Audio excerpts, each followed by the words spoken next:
নীলাচলে নীল মাধব প্রভু জগন্নাথ, ভক্তজনে কৃপা করো দাও গো আশীর্বাদ।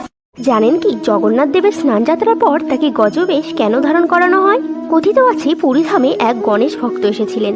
তার নাম গণপতি ভট্ট ছিল। তিনি যখন প্রভু জগন্নাথ দেবকে দেখেন তখন তিনি বলেন, এই মূর্তির মধ্যে কোনো ব্রহ্ম নেই।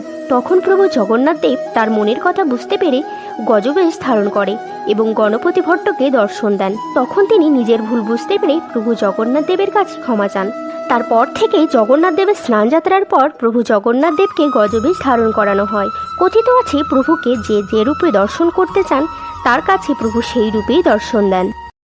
জয় জয় জগন্নাথ সচিরনন্দন, ত্রিভুবনে করি যার চরণ বন্দন। জয় জয় জগন্নাথ সচিরনন্দন, ত্রিভুবনে করে যার চরণ বন্দন। জয় জয় জগন্নাথ সচিরনন্দন, ত্রিভুবনে করে যার চরণ বন্দন।